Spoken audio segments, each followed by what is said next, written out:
Boa noite a todos, eu sou o Pedro, estudante do curso de Relações Internacionais da Unicinos, e hoje eu vou estar representando o DCE no evento. O tema das palestras é Economia Brasileira e o Mundo Pós-Pandemia. Os nossos convidados são os professores Marcos Leles, professor do pós-graduação em Economia da Unicinos e consultor em Inteligência Comercial e Competitiva, e a professora Melissa Camburri. Desculpa. Que é professora e doutoranda em pós-graduação no curso de Relações Internacionais da UERJ. Hoje as palestras serão divididas em 2 blocos. O primeiro será apresentado pelo professor Marcos Leles, discorrendo majoritariamente sobre a situação da economia brasileira antes, durante e no pós-pandemia. E o segundo bloco será ministrado pela professora Melissa Camburri, apresentando o papel da China não só na pandemia do coronavírus, mas também a sua atuação como protagonista no sistema internacional no século XXI. É importante que no decorrer das palestras vocês já façam suas perguntas no chat para que possamos fazê-las no término de cada palestra. E não se esqueçam de preencher o formulário de participação para obter as horas complementares. Bom evento a todos.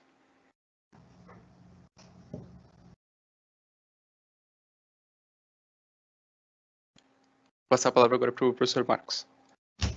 Bom, olá a todos. Agradecer o DCE da Unicinos pela oportunidade, né? É sempre bom a gente o contato com os alunos, o contato externo dos professores, né? Os professores terem não ficar só dentro da sala de aula, né? E hoje eu vou, a partir da conversa com o pessoal do DCE, eu vou começar a falar um pouquinho da economia brasileira, né? E o que a gente pode esperar aí dos próximos anos, eu acho, da economia brasileira, né? Eu vou trazer, eu acho que para nós falarmos aonde nós estamos hoje, a gente tem que, talvez, pensar um pouquinho na trajetória, principalmente, do que ocorreu a partir de 2014, 2015. A gente está hoje não é só por causa de 2020. A gente está hoje por uma trajetória muito mais profunda que vem ocorrendo na sociedade brasileira, tá? Então, quando eu venho montando minhas análises de cenários, eu acho que se a gente falar em economia, a gente chama o processo de crescimento econômico, o processo de desenvolvimento econômico, ele é uma coisa construída ao longo do tempo, né? Ele não nasce como pegar uma chave de um carro, entrar dentro de um carro e ligar o carro e ele sai andando, tá? Então, eu queria trazer para essa análise de cenários um problema muito mais estrutural da economia brasileira. A gente não tem um problema simplesmente conjuntural que, agora com a taxa de juros, com o câmbio desvalorizado, com os juros baixos, não vai, sabe? A gente tem um problema estrutural, tem um tecido social e econômico que está desestruturado na economia brasileira, e assim vai ser a base do meu bate-papo com vocês, tá? Essa é a minha, que eu estou chamando de espinha dorsal, ou seja, o meu diagnóstico, né? E eu vou trazer algumas informações para corroborar esse diagnóstico, né? Então, eu vou começar aqui a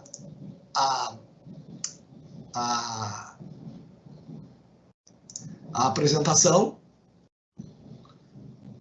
Todo mundo enxerga? Enxerga, Pedro? Sim, professor. Então tá, vamos lá. Eu estava no meio dela aqui. Eu vou começar falando um pouquinho da questão internacional para trazer os reflexos para dentro da economia brasileira, tá? E depois, vocês vão ver, vai ter uma sessão aqui, que aí eu vou começar a falar um pouquinho da economia brasileira, tá? O que acontece? Hoje existe um certo ponto de interrogação, e por isso que tem aquele ponto de interrogação, se a gente está próximo do que a gente chama de uma nova crise financeira global, tá? Por quê? Existem alguns condicionantes, né, alguns condicionantes que parece que está se levando para essa crise. Eu não estou falando que pode ocorrer agora. Eu acho que não existe possibilidade de ocorrer, talvez, esse ano. Mas existem alguns indicadores aí que podem aparentar que isso, de alguma forma, num período mais à frente, pode ocorrer. E aí vai depender de como que a economia vai se comportar nessa saída da pandemia. Como é que a gente vai se comportar na saída da pandemia, né? Então, primeira coisa que a gente viu, e aí aqui eu estou falando dos condicionantes, né? O que são os condicionantes para a gente pensar se pode ou não ocorrer esse evento de uma nova crise financeira global. Isso aqui são o que a gente chama de emissão monetária dos bancos centrais, e aí a gente pegou lá os 3 principais bancos centrais do mundo. Então a gente pegou essa curva cinza aqui, seria o Banco Central japonês, essa curva azul clara aqui é o Banco Central europeu, e a curva azul escura seria o Banco Central americano. E aí a periodicidade vai de fevereiro tem de janeiro de 2007 até agora, até o mês passado, até fevereiro de 2021, tá? Por que é interessante olhar esse gráfico? Tem o primeiro ponto que a gente vê aqui, como que foi a reação dos bancos centrais no mundo às crises que ocorreram nesse período. Só para lembrar, a gente tem uma primeira crise em 2009, né, 2008, 2009, que é a crise financeira, e a gente tem uma segunda crise, que é a crise pandêmica no início do ano passado, que daí ela parece que está mais forte a partir de fevereiro, março. Esse primeiro, e aqui, esse gráfico aqui que eu estou apontando, é a soma de todas essas emissões monetárias. O que é uma emissão monetária, para quem não é economista, né? O Banco Central, aqui é uma forma deles emitir, eles compram títulos no mercado e entregam moeda, geralmente no mercado financeiro. Então, eles estão comprando títulos, ou estão tirando papel lá nos bancos, e estão comprando, estão entregando moeda para os bancos. Então, a gente tem um processo de aumento de oferta de moeda na economia, tá? E aí, o que a gente vê aqui, se a gente olhar esse gráfico onde junta as 3 curvas, né, a soma das 3 curvas, a primeira coisa, a gente vê uma coisa impressionante, que, na verdade, a gente tinha aí de oferta monetária, né, de moeda na economia em janeiro de 2007, em torno de 3 trilhões, né? E agora a gente está beirando 23 trilhões de dólares de oferta de moeda na economia. Ou seja, de 2007 a 2020, praticamente foram 20 trilhões de dólares injetados de moeda na economia. E a gente tem 2 grandes degraus aqui. Um primeiro degrau, que é a crise de 2008, 2009, que dá essa empinada aqui, que praticamente foi 4 trilhões aqui, mais ou menos, né, que se injetou um pouquinho menos, 3 trilhões que se injetou aqui de moeda, e aí se continuou injetando essa moeda ao longo desse período para tentar fazer com que a economia reagisse, e a gente tem esse outro movimento aqui, que aí ele começa em fevereiro de 2020, né, e a gente tem o dado até fevereiro de 2021. E aqui foram praticamente, se a gente olhar aqui, deve sair de 13, quase 9 trilhões de dólares injetados na economia pelo movimento dos bancos centrais. O que acontece nisso aqui? Por que a gente pode começar a pensar se isso pode levar a uma crise financeira? O primeiro ponto é que se esse dinheiro está na mão dos bancos privados, porque geralmente não, a injeção monetária do Banco Central é via banco privado. Ele entrega o dinheiro no banco privado e o banco privado vai ofertar aquela moeda para o setor econômico privado. Então, enfim, o que é que os bancos, em geral, eles não vão ficar com essa moeda guardada. Parte eles guardam, parte eles vão tentar aplicar. Agora, aonde é que ele está aplicando isso aqui? Para onde é que está indo esse dinheiro? Essa é a grande pergunta, né? A primeira coisa que a gente vê aqui, e aí quem é aluno de economia, né, sabe que existe o que eu acho que é eu como professor de economia, na minha escola econômica, eu acho que é uma grande, não é correto afirmar isso, que a emissão monetária gera inflação. Então, a primeira coisa que a gente viu 20 trilhões aí de emissão monetária e nada de inflação, né? Não tem inflação no mundo. A inflação do mundo está até baixa, né? Teve até deflação em alguns países. Então, não é que a emissão monetária gere inflação, ou seja, aumento de oferta monetária não quer dizer que vai gerar inflação. Então, isso aqui é um primeiro ponto para destacar. Mas, para onde é que foi isso aqui?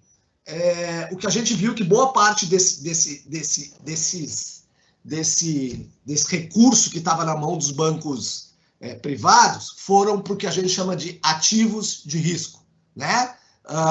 Boa parte desses recursos aí, os bancos privados tentaram investir em ativos de risco. Por que investir em ativos de risco? E aí a gente vem a segundo gráfico, que foi por quê? Porque os juros americanos, a gente tinha toda essa liquidez aqui no mundo, né, nesse período aqui, com taxa de juros americana baixíssima. Então a gente vê aqui o que acontece com juros americanos de longo prazo, taxa de juros nominal americana de longo prazo de 10 anos. Aqui é o dado anual até 2019, né? Então, e aqui é o valor dessa taxa de juros ao longo do ano de 2020, tá?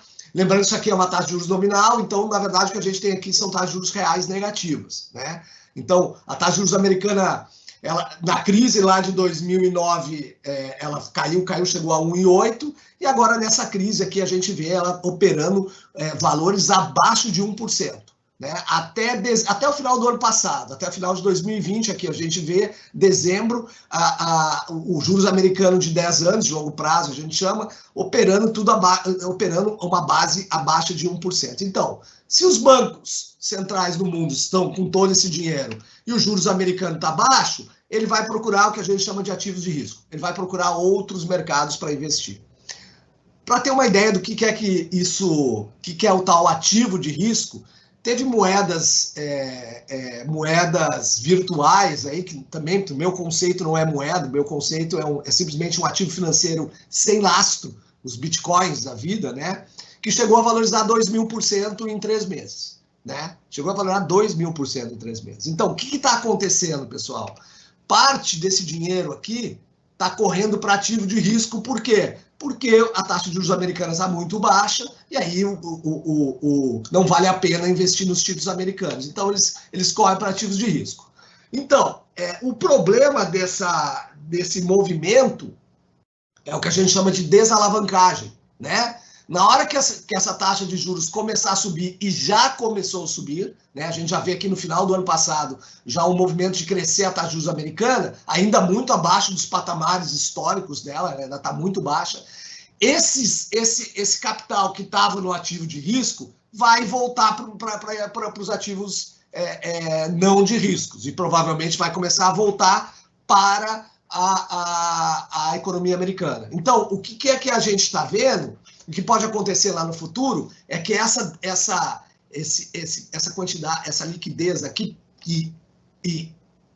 a liquidez internacional que foi para ativos de risco e a subida de juros americana, que pode gerar uma desalavancagem geral, e principalmente nos mercados, nas economias em desenvolvimento, e aí tu tem crises de câmbio, né? O câmbio dispara porque tem uma saída muito grande de capital, e aí tu tem um problema cambial. Bom, o que acontece? E aí a gente já vai entrar um pouquinho agora na economia brasileira. Então, em resumo, o que a gente tem até agora? A gente tem existe esse risco de uma crise financeira internacional. Porém, ele é baixo ainda. Só que tem que ficar de olho. Vai ter que ficar de olho no movimento da taxa de juros dos Estados Unidos. Bom, e aí entrando, qual foi o efeito de toda essa liquidez internacional aqui, né, para a economia brasileira? Né? Porque se tinha tanta liquidez internacional, se a taxa de juros americana estava tão baixa, a gente podia pensar que alguma coisa podia vir para o Brasil. Mas quando a gente vê o movimento de capital e a gente está pegando o câmbio contratado, que aí é saída e entrada de capital no Brasil, lá do Banco Central, a gente vê que o ano passado, em 2019, a gente tem um recorde de saída no mercado financeiro no Brasil, 62 bilhões de dólares saem do mercado financeiro no Brasil em 2019, né? E a gente tem um recorde de saída de divisa do Brasil em 2019, 44 bi.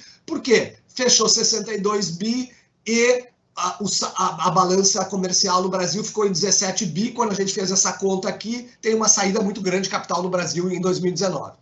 2020 repete essa grande saída, só que em vez de ser o primeiro, é o segundo em termos de saída, né? A gente tem 51 bi saído pelo mercado financeiro e a gente tem uma entrada pela balança comercial de 23 bi e aí tem uma saída líquida de 27 bi. O que já está acontecendo esse ano? Então, em resumo, o que está acontecendo em 2020? Parece que a economia brasileira não captou essa liquidez internacional. Na verdade, ela não consegue atrair o capital, mesmo especulativo, para dentro da economia brasileira, né? E o que a gente está vendo esse ano, janeiro, fevereiro e março, né? A gente está vendo uma entrada agora em janeiro e fevereiro, né? Tanto pelo mercado financeiro aqui, né? 3 bi mais 3 bi, só que em março já tem um ajuste, já tem a saída, né? Então, a gente já vê que quase que em março já saiu todo o capital que entrou em janeiro e fevereiro. Então, provavelmente, o que a gente vai ver ao longo de 2021 é mais uma grande saída de capital financeiro no Brasil, e aí a gente tem que ver o que vai acontecer com a balança comercial, se ela vai ajustar, se ela vai ter um superávit para minimizar essa saída do capital financeiro. Com isso, o que a gente viu também desde 2019, e aí imaginem se a gente tem é como se fosse uma corrida isso aqui, né? A gente tem várias moedas, a gente tem o real, o Brasil, né, a taxa de câmbio, né, do Brasil, da Rússia, do Peru, da Colômbia, do México e da África do Sul. O que a gente viu e a gente bota aqui uma base como se fosse lá em dezembro de 2019, né? E aí a gente vê o que aconteceu com essas moedas. E o Brasil o real foi a moeda que mais se desvalorizou ao longo da pandemia. A gente vê aqui o efeito da pandemia, ó, no início de 2020. Esse choque aqui é o efeito pandemia, todas as moedas se desvalorizam e o real dispara e se desvaloriza mais que todas as outras. O que é isso? Na verdade, é uma certa insegurança em relação à economia brasileira, né?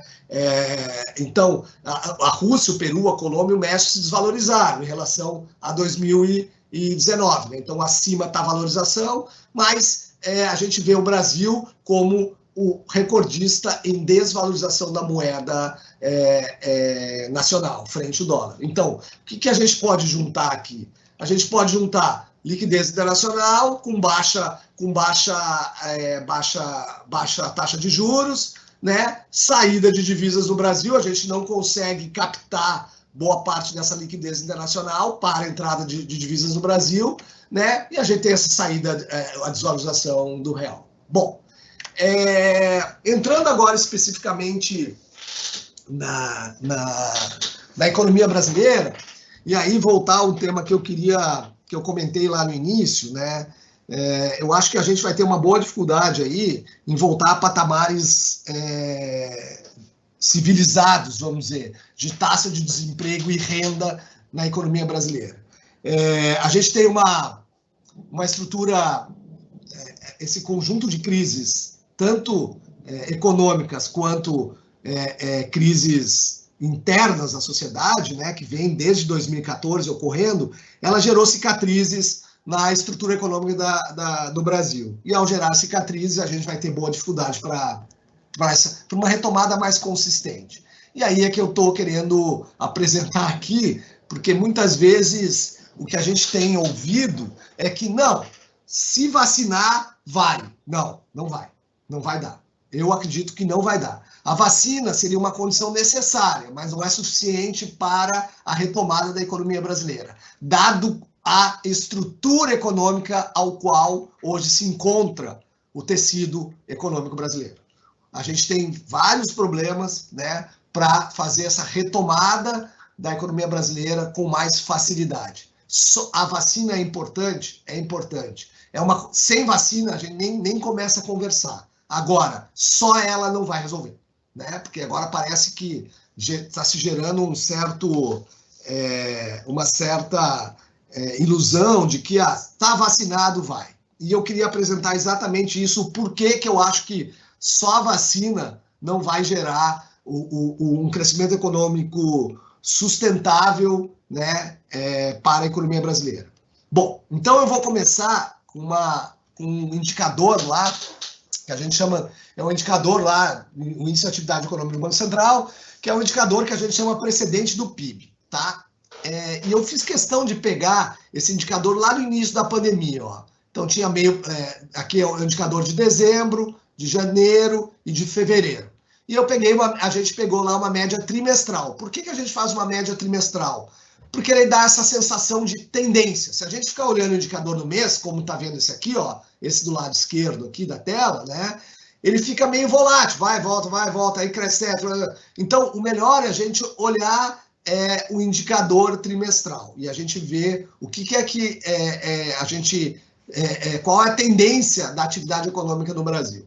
E eu fiz questão de pegar aqui esse mês de dezembro, janeiro e fevereiro, né, que foi o pré-pandemia, né? Dezembro, janeiro e fevereiro é o período pré-pandemia. Dezembro, esse indicador trimestral aí da atividade econômica do Brasil crescia menos, 0,5% no trimestre. Janeiro crescia 0,2% e fevereiro crescia 0,2%. Por que eu fiz questão de pegar esse indicador aqui?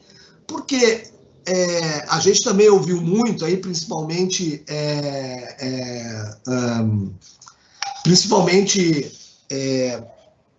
alguns economistas ligados ao governo, de falar que a economia brasileira estava recuperando, estava levantando o voo. E que com a chegada da pandemia, a gente teve um problema, né? Olha, se a gente olhar o número aqui, ó, a gente não vê nenhum levantar voo na economia brasileira. O número de fevereiro, que é o antes da pandemia, porque março, dia 15 de março, na segunda quinzena de março, a economia já estava fechada, já tinha algumas ações para isolamento social. Mas se a gente pegar aqui, inclusive, em dezembro, ela está crescendo mais que janeiro e fevereiro. Na verdade, a gente vê uma economia andando de lado numa taxa baixíssima, de 0,2%. E aí, é claro que quando chega a pandemia, a economia desmonta, vamos chamar. E ela vai chegar a cair quase 10% no trimestre. Dois trimestres seguidos caindo 10%. Então, a gente não pode afirmar que a pandemia que gerou tudo. A gente já não vinha crescendo antes da pandemia. A pandemia só aprofundou, mas a economia brasileira não vinha crescendo. Não é que a economia brasileira ia cair, mas ela não vinha crescendo porque as dificuldades estruturais já estavam aqui. Você já tinha dificuldades estruturais de fazer a economia crescer nesse período aqui, do início do ano passado já tinha. A pandemia veio e jogou de vez a economia para o chão. E aí a gente vê um movimento de retomada e logo em seguida a gente começa a ver as taxas desacelerarem. Então 8,3, 6,6, 4,6, 3,4, 2,8. E provavelmente aqui vai sair em fevereiro e março, vai ser negativa de novo. Esse indicador provavelmente vai ser negativo em fevereiro e março. Então, a gente vê essa retomada aqui de força, porque boa parte porque tem uma base baixa aqui, né? Tu está crescendo sobre uma base baixa, aí acaba a base baixa, tu vê que a economia brasileira começa a perder força.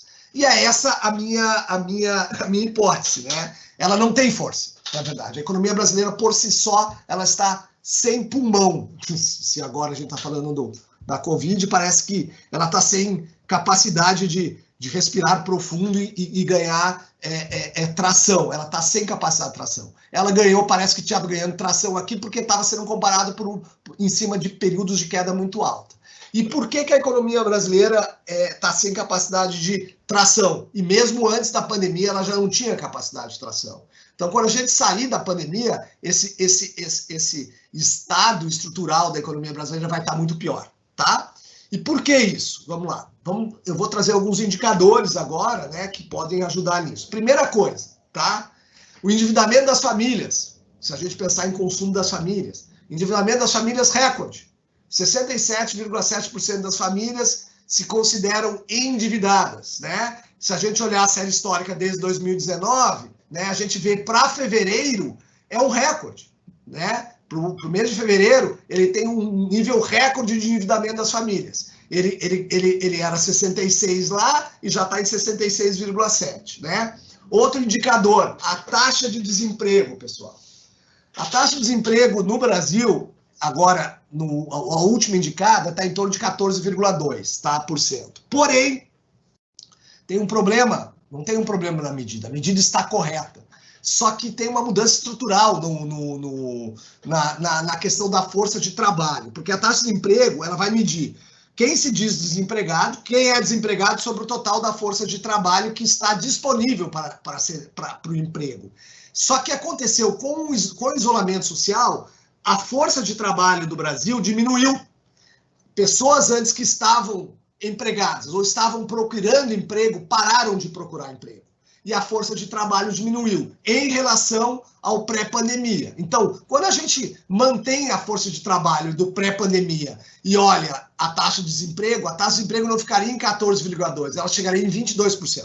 Né? Se a gente mantém o tamanho da força de trabalho do pré-pandemia, né? Que é a força de trabalho real, porque tem uma parte das pessoas que deixou de procurar emprego. E aí diminui a força de trabalho. Então, se a gente manter o tamanho da força de trabalho no pré-pandemia, a taxa de emprego chegaria a 22%. Além disso, se a gente pegar o emprego no setor privado aqui, nesse mês aqui, né, nesse trimestre, novembro, dezembro, janeiro, 54% do emprego já é sem carteira. Só 45% do emprego no setor privado do Brasil é com carteira assinada. O que está sustentando boa parte dessa taxa é a geração de emprego sem carteira. Tá? Tanto é que hoje ela é maior que a com carteira no setor privado. Isso aqui vai dificultar a retomada também. Uma taxa de desemprego alta, né? Com boa parte no sem carteira, né? E além disso, um problema na inflação, principalmente na inflação de alimentos, né? Que o ano passado chegou a 14,1% a inflação de alimentos, enquanto a média geral era 4,5%. Então, se a gente juntar desemprego alto e inflação de alimentos, a classe social menos mais pobre, ou seja, a classe D, né, a classe menos abastada economicamente, vai sofrer mais. Porque o desemprego segura um pouco o salário, e aí tu tem uma inflação de alimentos, onde a cesta de consumo da classe mais com menos renda, né, ela pesa mais. Então, a inflação para ele está muito maior que a média para os outros. Tanto é verdade, pessoal, que há muito tempo a gente não ouvia falar da forma como está ocorrendo hoje, a gente está ouvindo falar todo dia de campanha contra a fome. No Brasil, fazia muito tempo que se não tinha esse multirão e essa necessidade de campanha contra a fome. Isso só mostra o quê? Estamos ficando cada vez mais pobres. A gente falava muito em campanhas contra a fome nos anos 80 e no início dos anos 90, né? Depois a campanha contra a fome diminuiu um pouco, até por uma questão de alguns, principalmente alguma coisa lá pelo Bolsa Família, ajuda um pouco a minimizar, né, a questão, só que agora voltou. A gente está de novo com campanha contra a fome. Isso é um indicador claro de que essa classe, a classe menos favorecidas economicamente, está com problema, inclusive, de alimentação, né? Ao mesmo tempo, o que a gente tem? A gente tem queda no número de empresas. Então, além da gente estar com desemprego alto, se está fechando o número de empresas, o posto de trabalho não existe mais. A gente não tem mais aquele posto de trabalho lá, né? Então, está fechando empresa desde 2015. Como eu falei para vocês, a crise de 2020, ela aprofunda um problema que já vinha desde 14, 15 da economia brasileira, né? A gente vê lá na indústria de transformação, caiu em 9,4% dos estabelecimentos. São portas fechadas. Aquela vaga não existe mais. Não é que ela está, quando a economia reagir, ela vai abrir. Não, não tem mais a empresa. Enquanto na construção civil, a redução foi de praticamente 28%. No número de empresas acima de 10 funcionários, tá? No número de empresas acima de 10 funcionários. Então, o que a gente está vendo? Uma taxa de desemprego alta e fechando portas, né? A oferta também está diminuindo. Ao mesmo tempo, e aqui eu acho que são os dois indicadores que, para mim, depois eu vou fechar e vou tentar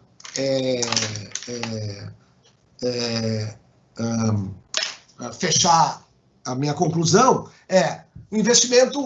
o investimento privado no Brasil voltou, que é essa curva aqui, né? Investimento privado no Brasil voltou ao nível praticamente lá da crise de 2015 e de 2009. Em 2019. Eu peguei o dado de 2019.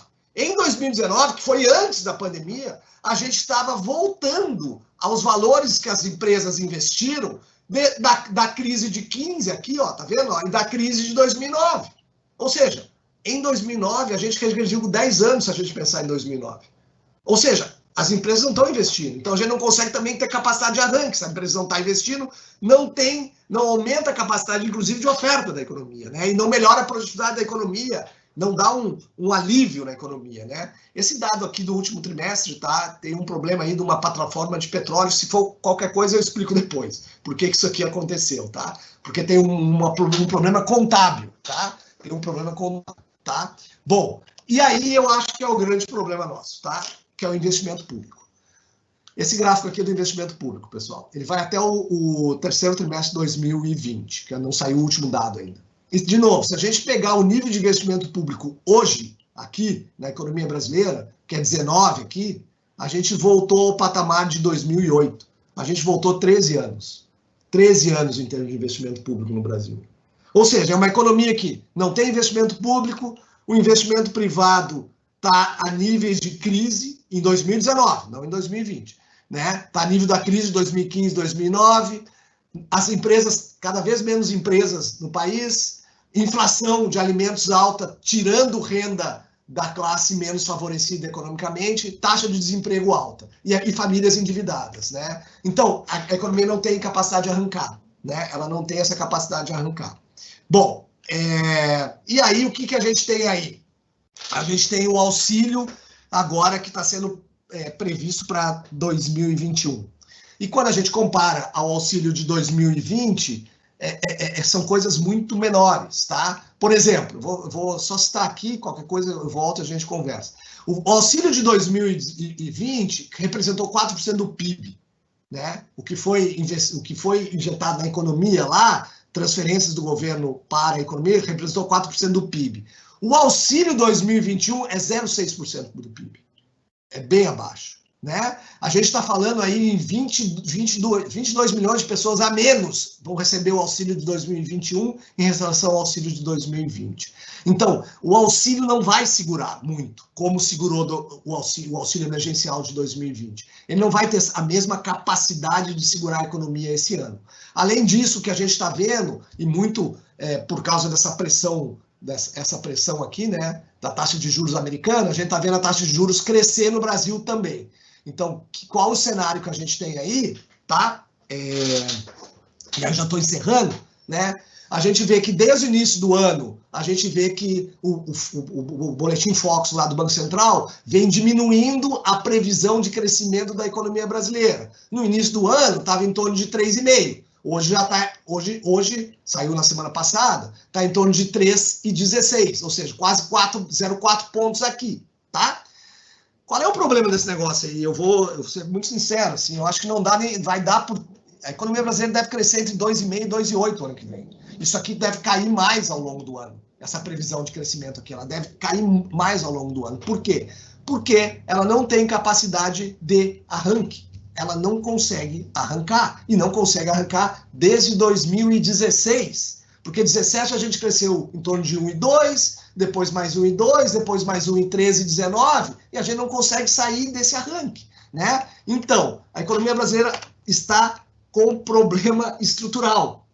E qual seria, como é que a gente poderia voltar, trazer a economia de volta, a economia brasileira de volta para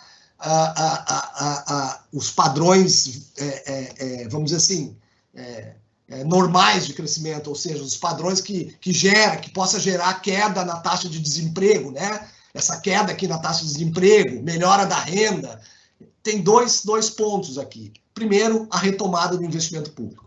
Enquanto a gente não vê o investimento público retomar a trajetória dele como ocorreu aqui, né, entre 2015 e praticamente até 2012 aqui, né, a gente vê uma retomada muito forte do investimento público. Enquanto a gente não vê essa retomada do investimento público, a gente não vai ver essas taxas aqui de crescimento melhorar. Além disso, dado como a economia brasileira vai chegar lá, ou está hoje, os programas sociais vão ter que ser as transferências de renda e programas sociais vão ter que ser maiores. Então, são dois pilares, na verdade, para mim, para que a economia brasileira retome.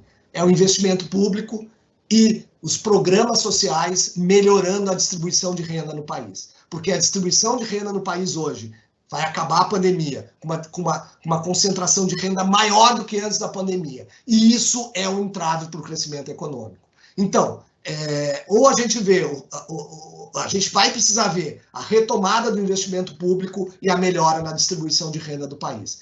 Enquanto isso não ocorrer, eu acredito que a gente ainda vai estar aí, o que a gente chama de andando de lado. Bom, é isso que eu queria passar, tá? Eu não sei se se já parou o meu compartilhamento, Pedro?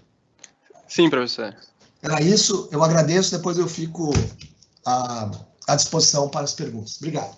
Beleza, então como a gente combinou antes, as perguntas vão ser respondidas depois das duas palestras. Nós já temos 2 perguntas aqui publicadas, mas agora eu vou passar a palavra para a Melissa Camburri, que é professora e doutoranda do Programa de Pós-Graduação em Relações Internacionais da UERJ, que discorrerá sobre o papel da China não só na pandemia do coronavírus, mas também a sua atuação como protagonista no sistema internacional do século XXI. Contigo, Melissa.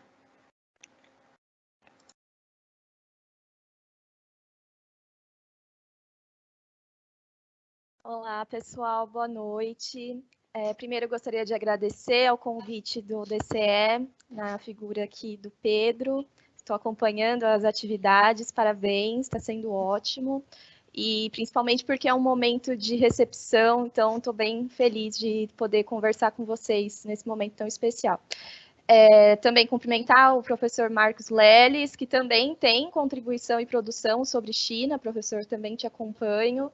Tem uma grande contribuição para o debate. E aí, ouvindo a exposição do professor Marcos, enfim, né, são 300 mil mortos, só em São Paulo mais de 19 mil, e só na zona leste de São Paulo morreram mais pessoas do que morreram na China, né? Na China, ao todo, foram cerca de 5 mil mortos. E aí, ouvindo justamente a exposição do professor Marcos, vai batendo um sentimento muito triste, né, em relação ao que a gente vem passando no Brasil. É uma tragédia sem precedentes e é uma tragédia anunciada, né? Há um ano a gente já tinha vários profissionais seríssimos, uma ampla gama de profissionais alertando que a gente chegaria a mais de 4 mil mortos por dia.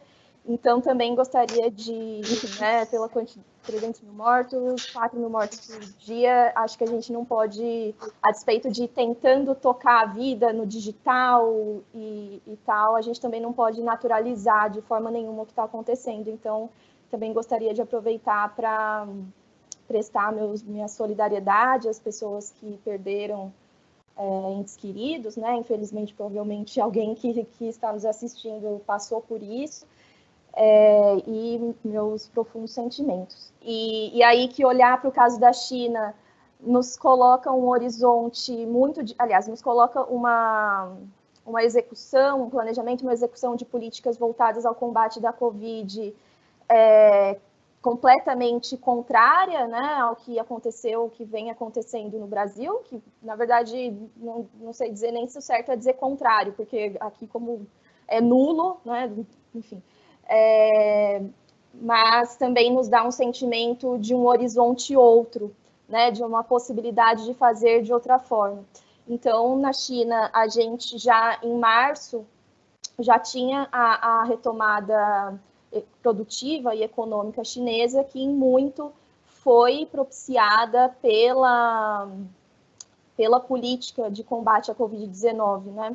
Então, já em dezembro, alarmou, surpreendeu o mundo, né? O isolamento de mais de 11 milhões de pessoas em Wuhan, que foi, pelo menos teoricamente, de início, né, colocado como epicentro da pandemia. E aí que também, falando sobre essa questão do epicentro e de Wuhan, falar sobre China, qual a importância, né? porque existe uma distância geográfica, existe uma distância cultural, que são concretas e que faz, de fato, com que a gente tenha até dificuldades, muitas vezes, de acompanhar o que está acontecendo por lá, mas, mais para além disso, existe um porquê da desinformação, né? Então, no ano passado, a China tirou, no meio dessa tragédia da pandemia, 800 milhões de pessoas da pobreza, e isso não foi noticiado, a despeito de ser definitivamente uma das grandes conquistas da humanidade, né? Que fica maior ainda nesse contexto da pandemia. Então, falar desse combate à Covid-19 na China é também desafiar uma narrativa que foi construída no contexto da pandemia de uma campanha anti-China em muito alicerçada e direcionada pelos Estados Unidos, né? Então, a questão de Wuhan ter sido colocada como epicentro, a China ter sido colocada como epicentro, muitas vezes chamado, inclusive, o vírus como vírus chinês e todos os outros absurdos do gênero que a gente pôde acompanhar, na verdade, faz parte de algo mais amplo do que mais amplo e que relaciona outros fatores do poder econômico e do poder político e hegemônicos, né, do que da realidade em si. Então, hoje a gente já tem várias pesquisas mostrando que, muito pouco provavelmente, de fato, o vírus tenha vindo do mercado molhado, que se convencionou chamar, né, de mercado molhado ali de Wuhan, além de que o vírus foi encontrado no esgoto de vários outros países meses antes, né? Então, ali no início da pandemia, a China começa com nenhuma informação sobre o vírus, né? Então, foi conhecida como uma pneumonia, que só depois foi constatada o vírus da Covid-19 e a transmissibilidade, e logo depois, 3 dias depois de descoberta a transmissibilidade, foi feita o isolamento de mais de 11 milhões de pessoas em Wuhan, que foi pela OMS colocado como sem precedentes também, uma medida sem precedentes, né? Então, a gente conseguiu observar nesse processo da China uma capacidade que hoje me parece ímpar de mobilização de fatores, de produção de fatores humanos mesmo, para a execução de grandes projetos. Então, o professor Marcos trouxe aí dados interessantíssimos, né, de quanto foi injetado monetariamente nas economias visando a retomada, uma alavancagem econômica. Na China foram cerca de 5 trilhões em medidas econômicas, tanto de injeção, aliás, com as injeções monetárias o valor fica bem maior, mas para além disso, falando ali dos mecanismos de indução das políticas monetárias e fiscal, foram cerca de 5 trilhões. Então, só que olhar também para esse combate da Covid na China faz com que, a despeito de ser um debate de caráter mais conjuntural, fala de 7 décadas de desenvolvimento. Não fossem essas 7 décadas de desenvolvimento das forças produtivas chinesas e do arcabouço institucional chinês, simplesmente não teria sido possível fazer esse isolamento de 11 milhões de pessoas, construir hospitais em 10 dias e mobilizar todos esses fatores que foram mobilizados pelo Estado chinês, né?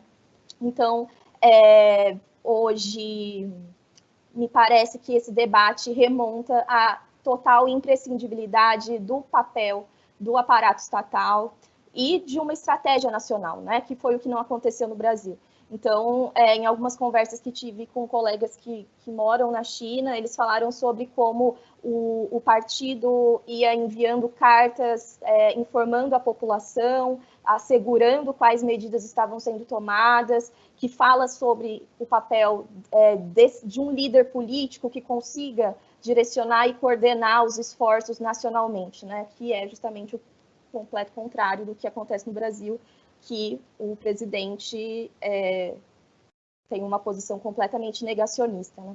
E aí é interessante também ver a forma como esse negacionismo se expressa não só na dimensão sanitária, né, quando a gente nega o isolamento, mas também na econômica, né? Então, quando a gente fala desses quase 24 trilhões de dólares que foram injetados na economia, a gente também está falando do desafio e do questionamento de um dos alicerces do neoliberalismo, né?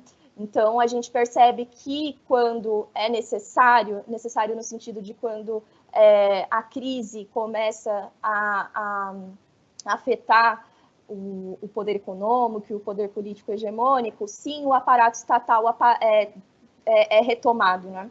E aí, claro que isso em muito contraria o receituário que,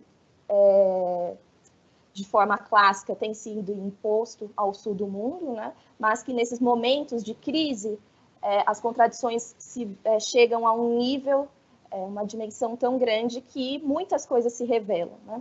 E aí, então, olhar também para a experiência chinesa é olhar como essas instituições, esse desenvolvimento das suas produtivas, vieram de um questionamento e de um desafio dos ditames neoliberais, né, que, em última instância, querem fazer crer na incapacidade do aparelho estatal para o direcionamento da economia e na intervenção econômica, e no caso da pandemia também ficou claro o papel na intervenção na vida social mesmo, né? E aí que com a pandemia isso vai,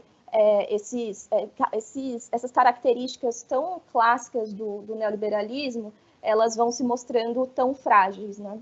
Mas também serve para mostrar as contradições, uma vez que existe um receituário que nega o papel do Estado e quando chegamos a esse nível de contradição, a gente vê a imprescindibilidade do Estado. Então, por exemplo, quando o professor Marx vinha falando da necessidade da retomada do investimento público, né?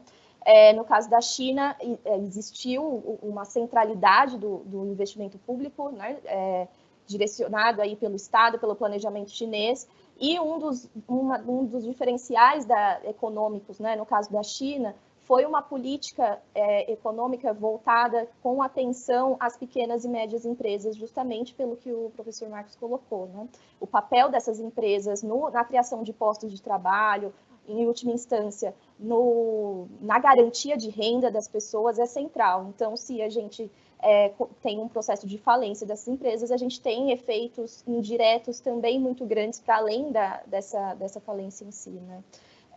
Então, existiu toda uma política na China voltada para essas pequenas e médias empresas, um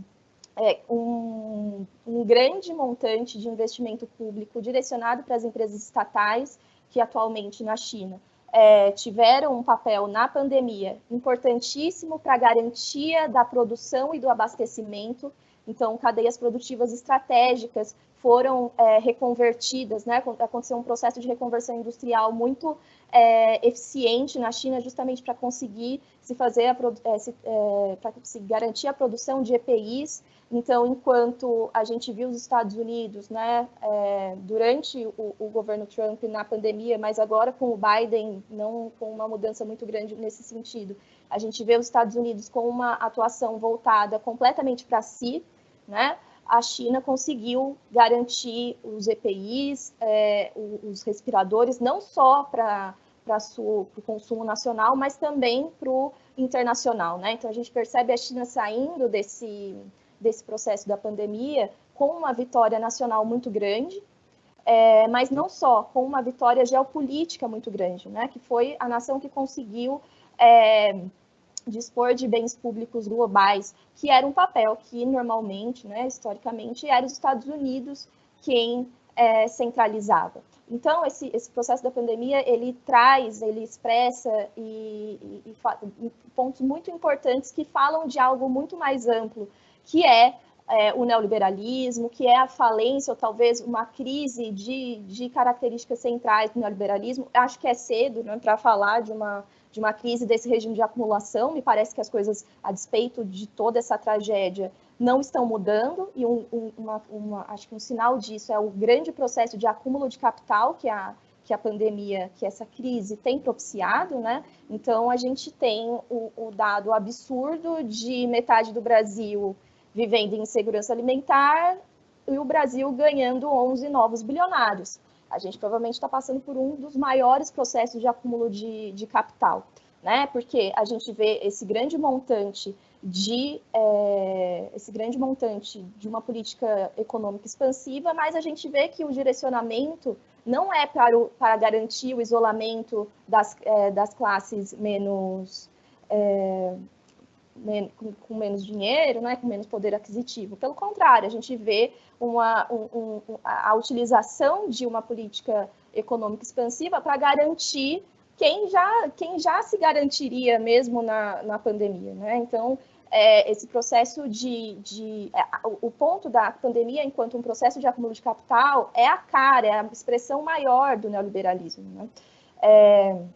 Então, só falando aqui um pouco das políticas sanitárias que foram tomadas pela China, a gente primeiro, então, vê uma política de supressão completa desse foco da contaminação, então, falando dos 11 milhões de isolados em Wuhan. E aí, pessoal, é importante a gente olhar também para o caráter de classe, né? O que é importante em cada projeto. Wuhan não é qualquer cidade da China, Wuhan é um centro industrial. Então, fazer o isolamento de 11 milhões de pessoas em Wuhan não é qualquer coisa. Então, existe, claro, uma racionalidade econômica que deixa muito claro, e que hoje até mesmo a FMI, né, um documento recente do FMI, se fala sobre a relação clara, direta, entre a contenção, entre as medidas de contenção, uma precoce retomada produtiva e a recuperação econômica, porque se não há uma contenção séria de início, simplesmente não se consegue fazer uma retomada econômica vigorosa, né? Uma retomada econômica de fato. Então, para além claro, o papel do Estado nessa retomada dos investimentos públicos, o papel do Estado nessa alavancagem, também é central pensar sobre o papel do isolamento social, e isso já vem sendo trazido por vários órgãos que mostram os dados de países que tomaram a dianteira nesse processo de isolamento social e que depois conseguiram fazer uma retomada econômica mais precoce, que foi o caso da China. Então, houve uma política de detecção precoce e, consequentemente, de quebra das cadeias de transmissão, uma mobilização em massa de voluntários, então foram mais de 8 milhões de pessoas. Gostaria, inclusive, de dar destaque ao papel dos comitês de bairro, que são institutos da sociedade civil da era maoísta da China, mas que tiveram um papel muito importante para o controle, para auxiliar nesse processo de isolamento social. E essa reconversão industrial para conseguir alimentar o mercado interno, né, a necessidade do mercado interno dessa produção de EPIs, as construções dos hospitais, a abertura de novos leitos em tempo recorde. E aí que, então, falar de toda essa capacidade é falar de uma experiência que vem contrariando os ditames do neoliberalismo, né? Então, Pedro, me avisa quando faltar um pouquinho, por gentileza, que Quanto tempo eu tenho?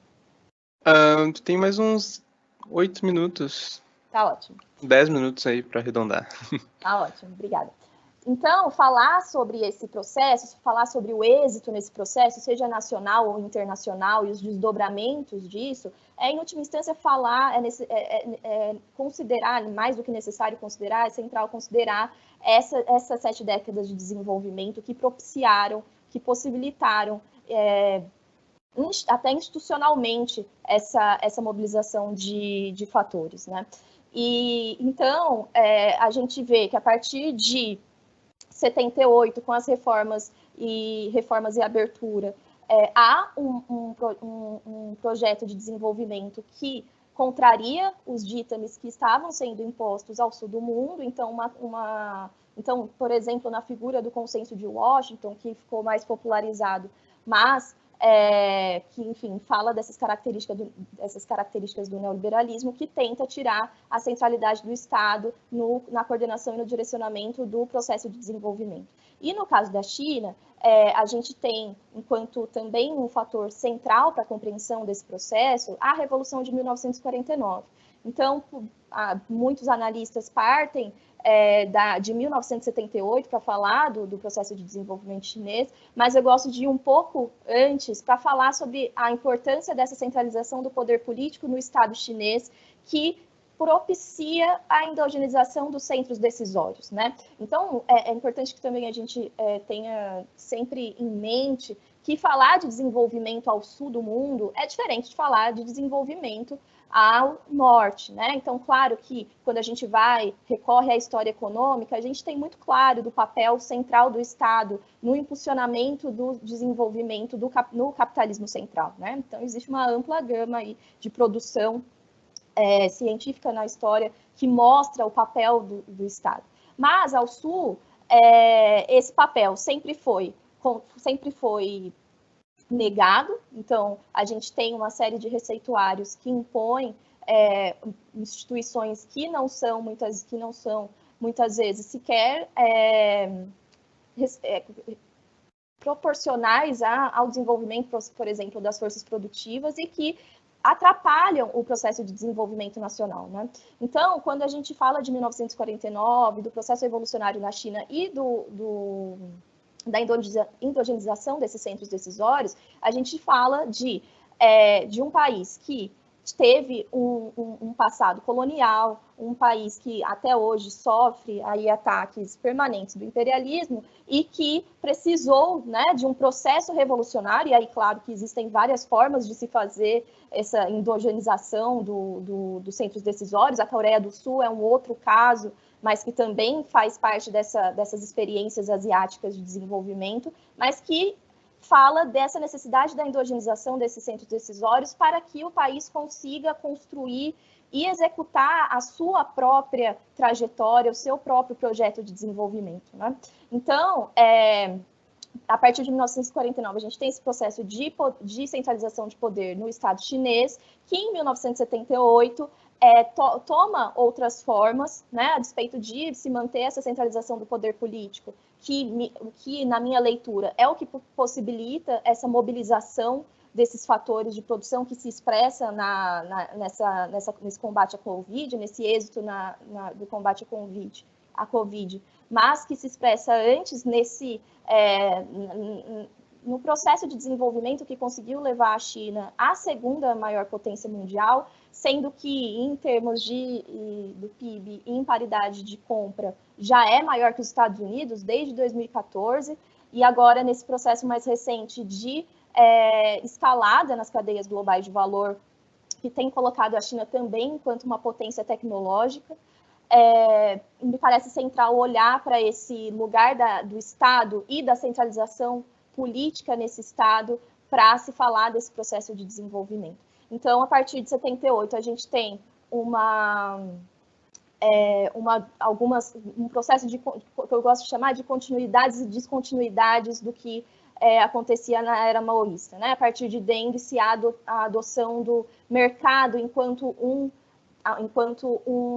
um agente de alocação de recursos subordinado ao planejamento, o mercado acaba sendo esse elemento novo, se diferenciando da era maoísta.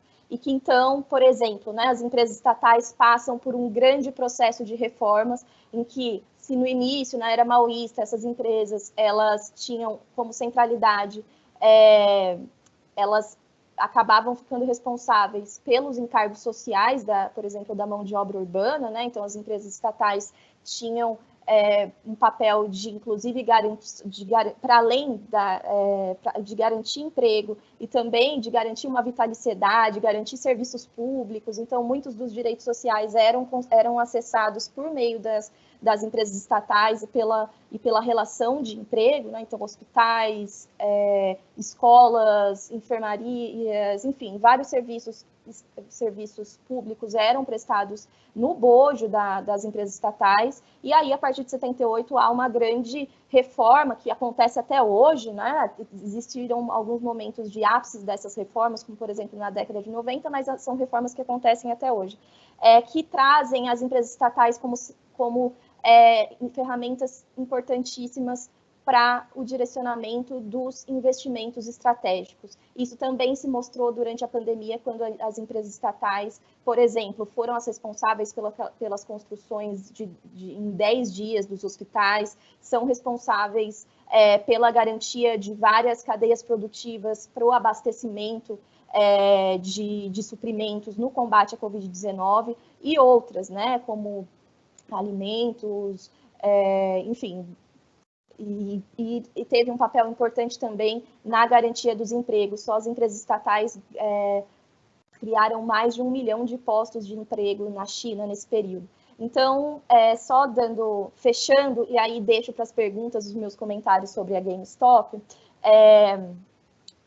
as empresas estatais passaram por esse processo de reformas para serem ferramenta do Estado de dominância dessa dimensão da produção. Então, a despeito de ter havido um grande enxugamento quantitativo dessas empresas estatais, a gente vê um aumento qualitativo dessas empresas enquanto ferramentas de planificação do Estado. Então, hoje, por exemplo, as empresas estatais também são as ferramentas centrais para os direcionamentos dos investimentos públicos chineses para a inovação tecnológica.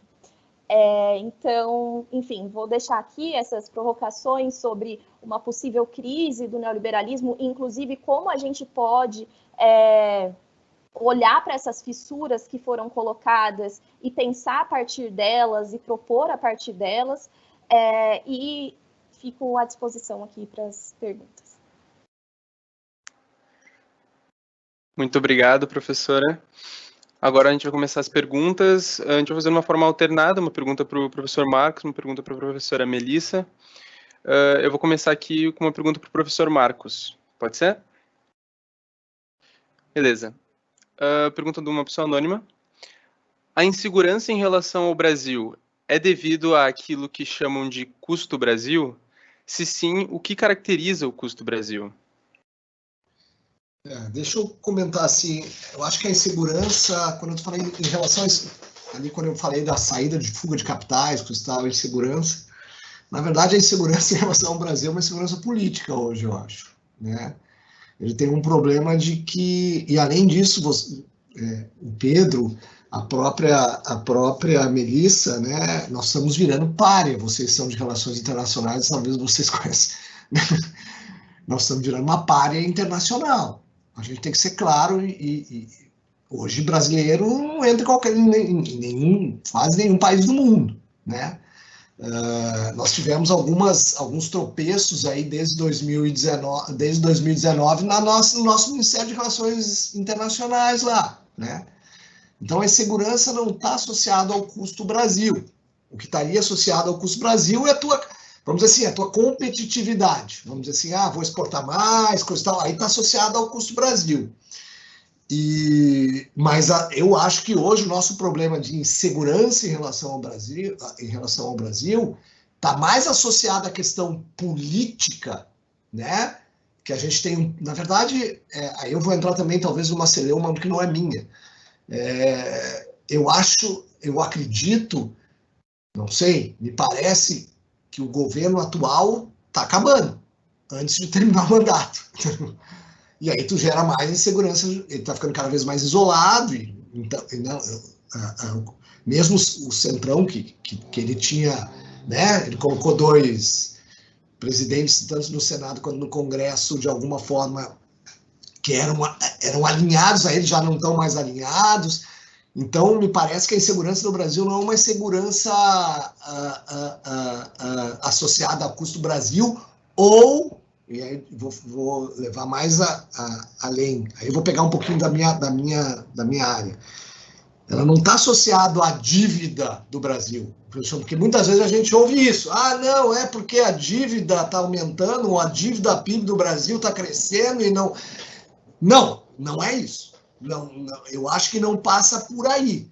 O problema maior da nossa insegurança e desse problema de saída de divisa, de pressão no câmbio, está mais associado à gestão da política aqui interna, tá? A gente tem uma liderança que a gente não sabe, né? O que passa na cabeça, não tem nenhuma linha de... Quer dizer, até, às vezes quando a gente até acha que tem alguma linha, mas a linha é um pouco confusa de entender, né? De governabilidade, assim. Então, eu acho que, até porque, se alguém acha que é a dívida, o problema da dívida do Brasil, que é alta, a dívida que nós temos alta é emitida na nossa moeda. a nossa dívida pública que aumentou aí, coisa e tal, é na nossa moeda. Alguém acredita que não vai pagar se está emitido na nossa moeda? A gente não precisa atrair divisa externa para pagar, nós não temos dívida externa, né? Nós temos um estoque de reservas alto, né? Achar que o Brasil vai ter um problema de não pagar a dívida interna, entendeu? De vez em quando é uma coisa meio... Isso, inclusive, pessoal, e depois eu vou até puxar, já está sendo questionado, e não é pelo Marcos, ou pelo Pedro, ou pela Melissa, está sendo questionado nas academias americanas, que isso não existe. Está sendo questionado por Blanchard, por Rugoff, por caras que ganharam para o Nobel, por Krugman, na economia, que não são um heterodoxo puro, vamos falar, eles são da linha tradicional mainstream americana. Ela está questionando essa relação se dívida emitida na moeda doméstica gera insegurança, entendeu? É claro que isso é um debate hoje lá na academia americana, ou seja, já está se abandonando essa ideia de que essa relação dívida-PIB aí é um indicador de segurança ou de insegurança, de novo. Por quê? Primeiro, porque ele é emitido na tua moeda. Segundo, que quando tu faz dívida-PIB, aí, desculpa um pouco do economês, dívida é um estoque, né? Fazer dívida, tu tem um estoque de dívida lá, e aí tu compara com o fluxo, que é o PIB, sempre vai ser grande. Então, até a comparação é meio esdrúxula, tu pega um estoque e tu compara com um fluxo, né? Então, eu sei que o mercado financeiro fala isso, não, o câmbio, tem um problema aí no câmbio, porque a dívida PIB está aumentando, não sei, mas a dívida PIB, essa dívida PIB aí que a gente tem que estar aumentando, está em moeda doméstica, está aumentando moeda doméstica, e eu volto a falar para vocês, pegue um debate do final do ano passado e início desse ano nos Estados Unidos. Já se está abandonando essa ideia no mainstream econômico lá americano, já se está abandonando essa ideia de que dívida PIB é um indicador de insegurança, né? Só que muitas vezes nós aqui no Brasil demoramos assim parece que uns 20 anos para entender o que os caras já entenderam há um bom tempo. Assim. A gente demora assim, para processar isso aqui. Então, no meu ponto de vista, a insegurança hoje no Brasil é uma insegurança política, por causa do comando que hoje tem lá sentado na presidência da República, né? Então, e o custo Brasil não está associado à insegurança, o custo Brasil está associado à competitividade e muito mais associado a comércio exterior, né? Vamos dizer assim. Enfim, era isso que eu queria passar. Muito obrigado, professor. Agora eu vou fazer uma pergunta para a Melissa. Pergunta do Davis. Professora, eu nunca soube interpretar muito bem o PIB-PPP. O da China é muito maior que o dos Estados Unidos desde 2014. No entanto, o poder de compra do cidadão médio estadunidense continua muito acima, assim como a renda per capita. Alguém poderia me explicar? Obrigado. Ótimo. Bom, só para introduzir, né, que eu ia falar na exposição anterior, mas vou falar agora. A China, há pouquíssimo, no começo do mês passado, passou por um episódio importantíssimo do legislativo chinês, que foram as 2 sessões, né? E nas 2 sessões, um documento que é bem importante, que se chama relatório de trabalho, foi apresentado e aprovado. Então, no relatório de trabalho, a gente tem os dados, um balanço dos trabalhos feitos no ano anterior e algumas propostas para o ano seguinte, né? E aí, segundo esse relatório de trabalho, a China foi a única grande economia que teve um crescimento de PIB positivo no ano passado, então foram 2,3%, enquanto que as economias do capitalismo central tiveram uma média negativa do crescimento do PIB, cerca de menos 4,9%, segundo a FMI. E, além disso, a China, como eu comentei, né, teve essa retirada conseguiu, né, finalizou, teve o êxito nessa retirada de 800 milhões de pessoas da linha da pobreza. Essa política de alívio à pobreza é uma política de longo prazo, né, então mais especificamente, a partir da década de 90, se iniciam os projetos, os programas de alívio à pobreza, mas essa política já se encontrava nas metas do partido desde o início, né, do processo de desenvolvimento. E, além disso, foram criados mais de 11 milhões de empregos e a taxa de desemprego ficou em cerca de 5%. Então, a gente percebe que foi uma trajetória econômica, mas não só uma trajetória social, né, nesse processo, que contrariou completamente o que vinha acontecendo no mundo. A gente está falando da maior recessão desde a Grande Depressão, né? Então, falar desses números que eu trouxe do relatório de trabalho nesse contexto ainda ganha uma dimensão ainda maior. No caso do Davis, eu vou ser muito sincera, eu não conheço esses dados dos Estados Unidos. E também é importante que a gente saiba que, a despeito de o PIB ser, claro, um grande fator, uma grande chave de análise para a gente olhar para um processo de desenvolvimento, existem várias outras, né? Então, essa escalada da China, esse processo de escalada nas cadeias globais de valor, muitas vezes a gente não tem muito clareza do que a gente quer dizer quando a China está se tornando uma potência tecnológica, né? A gente está falando, em última instância, de investimentos, ou seja, de um aparato estatal institucional que se voltou para esse tipo de projeto, né? Para esse tipo de regime de crescimento. Então, na China, a gente tem, quando a gente olha para o processo de desenvolvimento como um todo, a gente tem várias dinâmicas de acumulação em que o planejamento funciona para colocar qual o papel do Estado nessas dinâmicas. Então, a partir de 2000, a gente tem uma transição de dinâmica de acumulação em que o planejamento é voltado para o incremento do papel do consumo e da inovação tecnológica no crescimento do PIB. Então, justamente, acaba que tem um papel, uma racionalidade econômica, inclusive essa retirada das 800 milhões de pessoas da pobreza, né?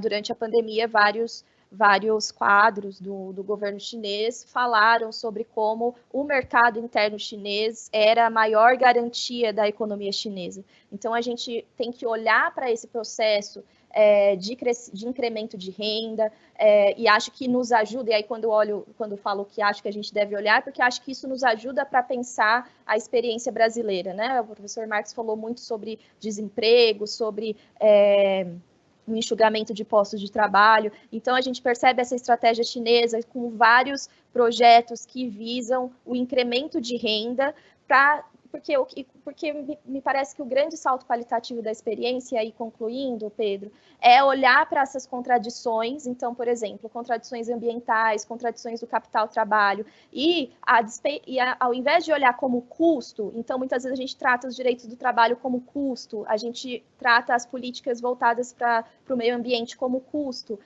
A gente percebe o planejamento chinês conseguindo tornar essas contradições e as respostas a essas contradições enquanto ferramentas para o próprio desenvolvimento. Então, quando a gente fala da retirada de pessoas da pobreza, quando a gente fala da garantia dos postos de trabalho, que anualmente são garantidos mais de 10 milhões há anos já, e foi uma surpresa, né, durante a pandemia eles terem garantido 11 milhões, que inclusive indicaram uma meta de crescimento de 6%, o Banco Mundial já indicou mais de 8% para 2021. Então, me parece que o olhar para esse incremento de renda, para essa subida nas cadeias globais de valor, ou seja, um valor agregado cada vez maior na produção chinesa, um aumento da produtividade, é importante implicá-lo no processo como um todo, né? Olhar como eles conseguiram tornar essa contradição e a resposta a essas contradições. Então, por exemplo, eu estudei durante o meu mestrado a regulação do trabalho chinesa, né? A maneira como eles usam esses institutos, as instituições estatais para dar respostas e, ao mesmo tempo, subordinado ao planejamento, conseguir transformar em ferramenta do processo de desenvolvimento. Acho que esse é uma das grandes lições que o processo de desenvolvimento da China também nos dá. Perfeito, professora. Muito obrigado. Agora uma pergunta para o professor Marcos. O que as políticas de austeridade empregadas pelo governo federal representam para a situação econômica brasileira no pós-pandemia?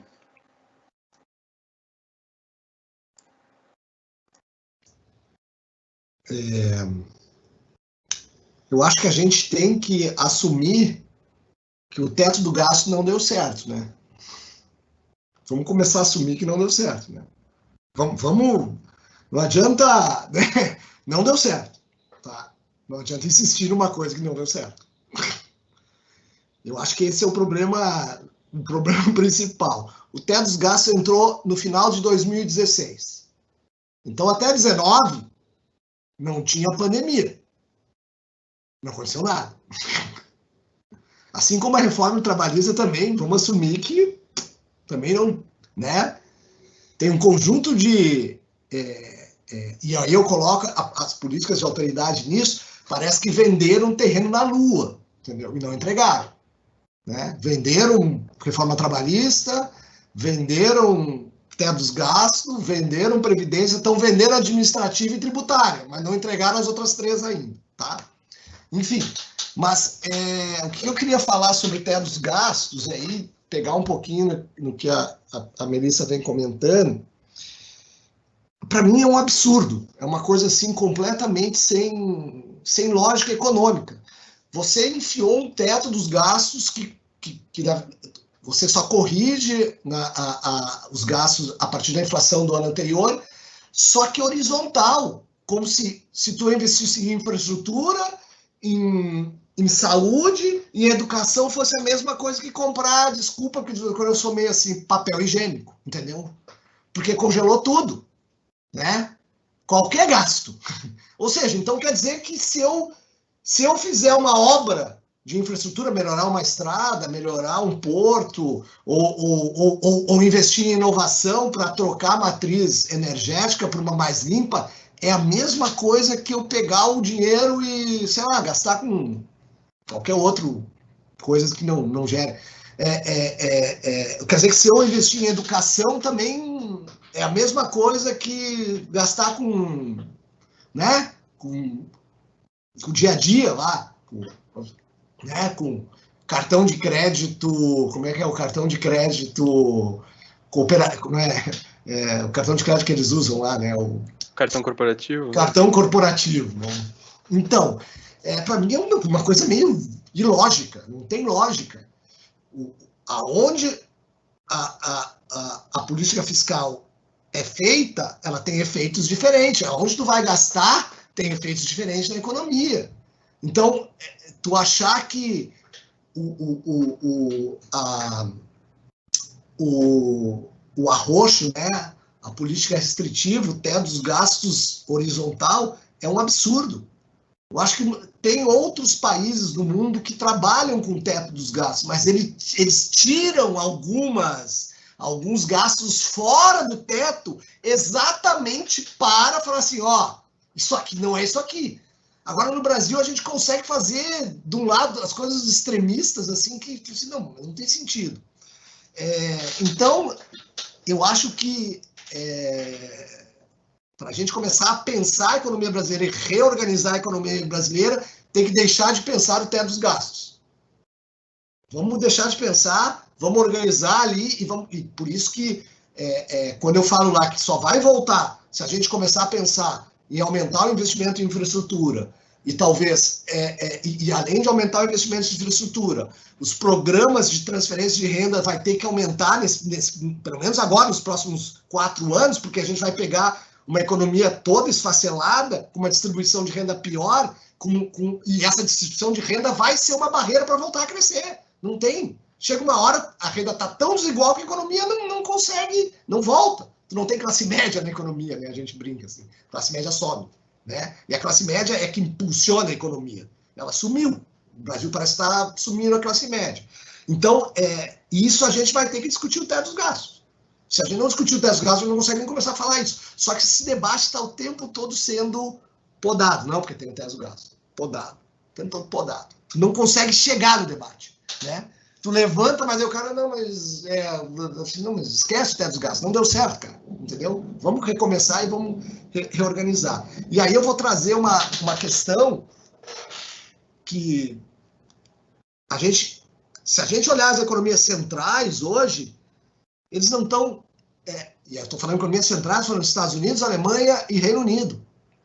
Olha o que eles estão fazendo de gasto público, em investimento, né, em educação, em reorganização de matriz energética.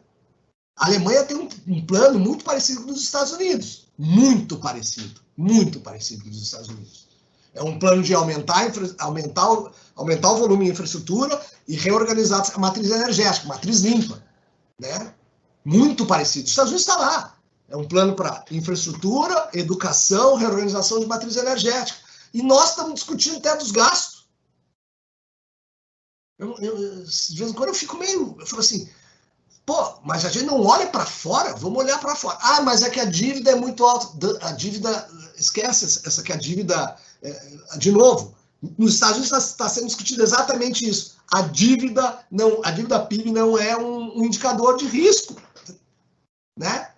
E eu acho que nos Estados Unidos a gente podia imitar até em outra coisa nos Estados Unidos. Ah, tu tá achando que a dívida é muito alta? Ok, a gente aumenta os gastos públicos e taxa a elite. Pronto. A gente financia o meu gasto público, né? Talvez taxando o mercado financeiro, coisas aí que, né? Praticamente a gente não taxa, a gente não tem imposto, né? E aí a gente vai num processo de distribuir melhor a renda, que, né? Tudo bem, então vamos lá. A gente pode financiar ao longo do tempo esse meu gasto de hoje, taxando por, como os Estados Unidos estão falando, 15 anos de aumento de impostos sobre a classe mais, vamos dizer assim, mais beneficiada economicamente, né? Tudo bem, a gente pode fazer isso, né? Só que, de novo, o debate nem começa no Brasil. A gente não consegue nem iniciar o debate, porque vem a ideia da austeridade, teto dos gastos. Agora, e aí pegando alguma coisa nesse sentido, eu acho que, pelo menos nas economias centrais, assim, se iniciou um processo de mudança de visão de padrão econômico. Essa ideia ultraliberal, coisa e tal, acho que está começando a ter um outro comportamento, né? A gente vê, citei você aqui, Alemanha, Inglaterra, Estados Unidos, né? Fora a China, que já fez, né? Completamente fora do... Né? Então, as economias, as maiores economias ocidentais, né? Estão olhando de outra forma como fazer política econômica, né? O problema, de novo, foi uma coisa que talvez eu falei lá atrás, né? O problema do Brasil é que demora, sabe? Tu espera.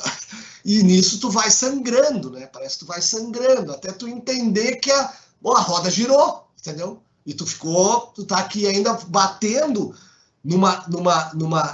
em propostas que são caducas.